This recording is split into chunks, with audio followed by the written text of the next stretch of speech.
لعلي أعمل صالحا فيما ترك كلا إنها كلمة هو قائلها ومن ورائهم برزخ إلى يوم يبعثون فإذا نفخ في الصور فلا أنساب بينهم يومئذ ولا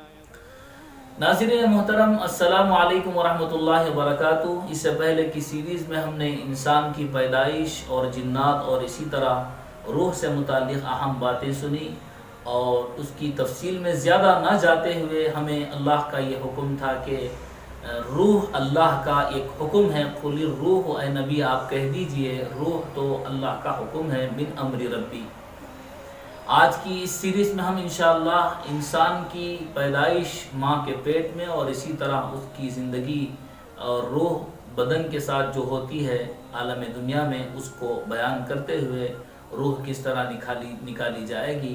اس کو ہم آپ کے سامنے ذکر کریں گے۔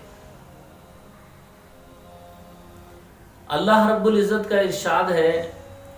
ثم خلقنا النطفة علقة فخلقنا العلقة مضغة فخلقنا المضغة عظاما فكسونا العظام لحما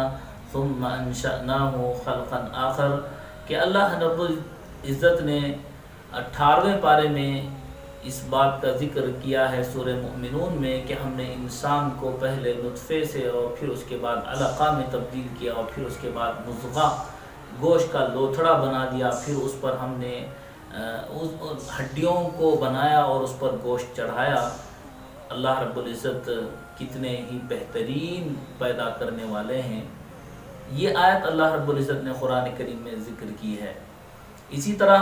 بخاری شریف کی ایک حدیث ہے جس میں نبی کریم صلی اللہ علیہ وسلم فرماتے ہیں، ان خلق احدکم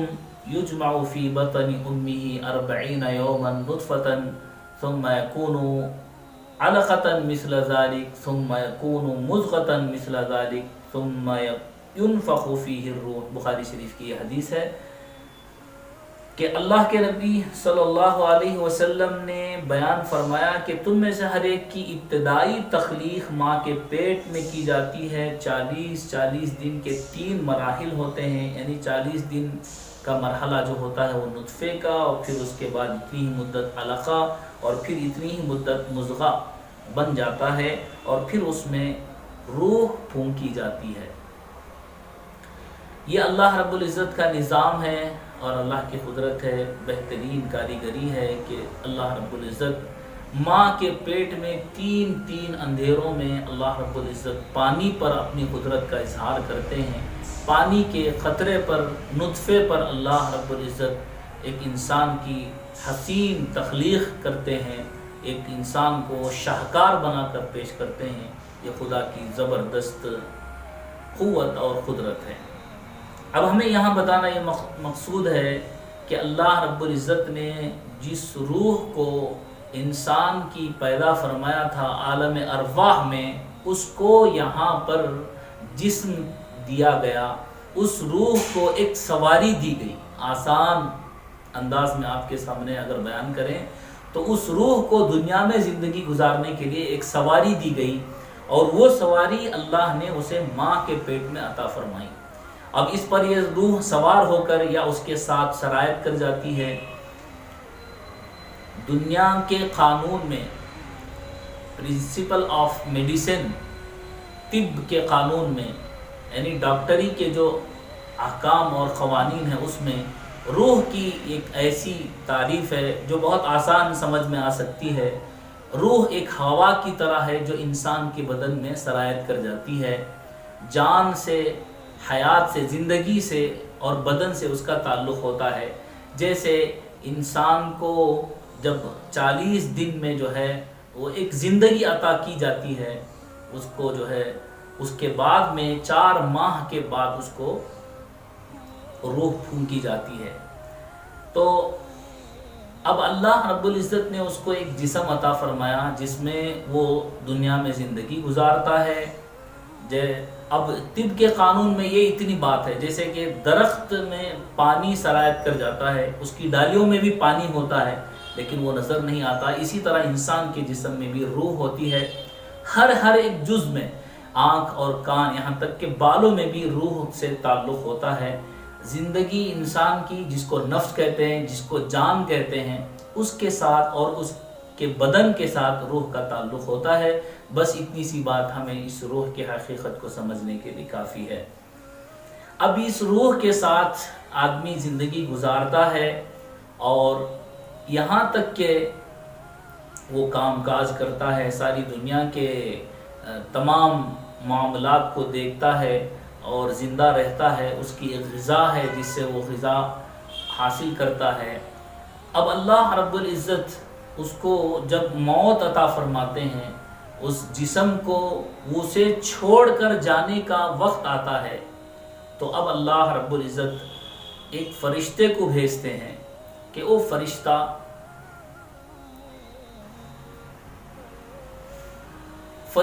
اس کی روح کو نکالنے کے لیے آتا ہے۔ اگر روح نیک ہے تو اس کے لیے حضرت جبرائیل علیہ السلام، جیسا کہ احادیث میں آیا ہے، جنت کا رومال لے کر آتے ہیں اور اس کے سرہانے رکھتے ہیں اور اس سے کہتے ہیں یا ایتھا النفس المطمئنہ ارجعی الی ربک راضیۃ مرضیہ فادخلی فی عبادی وادخلی جنتی۔ اور وہاں کی خوشبو، اس عطر، اس رومال سے وہاں کی خوشبو، اس عطر کی خوشبو، اس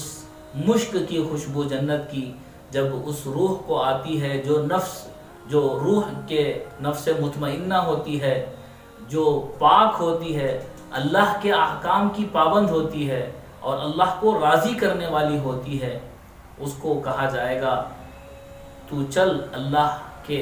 اس دربار کی طرف جس کو اللہ نے تیرے لیے سجایا ہے،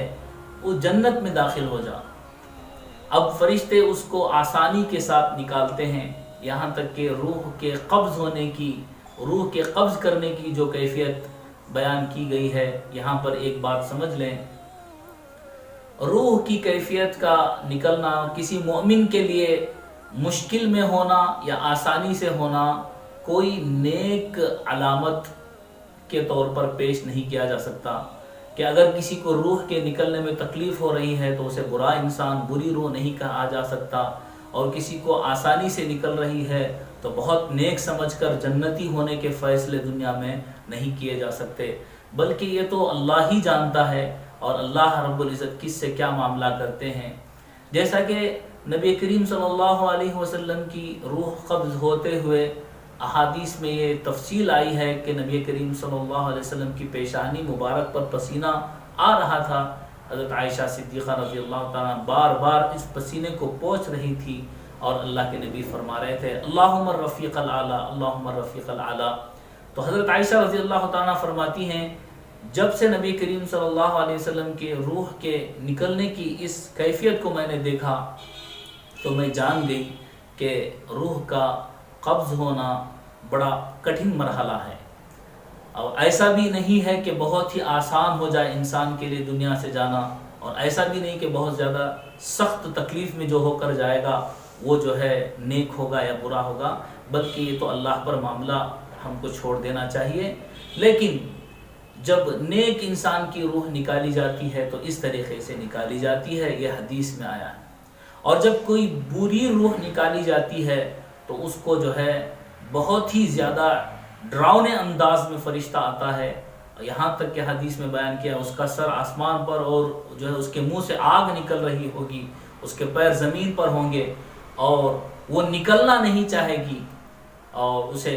فرشتے جو ہے کھینچ کھینچ کر نکالیں گے۔ روح کے نکلنے کی کیفیت کو، نزع کی حالت کو بیان کیا گیا، حضرت علی رضی اللہ تعالیٰ یا کسی اور صحابی نے کہا کہ کوئی پتلا سا کپڑا، رومال کانٹے دار جھاڑی میں بچھا دیا جائے، اس پر اڑا دیا جائے اور پھر جو ہے اس کپڑے کو کھینچا جائے تو جس طرح کانٹوں سے لگ کر تار تار ہو کر وہ کپڑا واپس آتا ہے، بالکل انسان کے جسم سے روح کے نکلنے کی یہی کیفیت ہوتی ہے۔ اسی لیے نبی کریم صلی اللہ علیہ وسلم نے دعا مانگی ہے اللہم اعنا علی غمرات الموت و سکرات الموت، اللہ رب العزت ہر مسلمان مومن کو اس نزع کی حالت میں آسانی عطا فرمائے، اور اسی لیے نبی کریم صلی اللہ علیہ وسلم نے فرمایا اپنی مردوں پر اس کو پڑھا کرو سورہ یاسین کو، اور روح کے نکلنے میں آسانی کے لیے اللہ سے دعا کرو۔ یہ روح کے نکلنے کی کیفیت ہے۔ انشاءاللہ ہم اگلی ویڈیو میں روح کے نکلنے کے بعد، روح کے قبض ہونے کے بعد روح کہاں رہتی ہے اور بری روح کہاں رہتی ہے اور نیک کہاں رہتی ہے، اس کی تفصیل آگے انشاءاللہ بیان کریں گے۔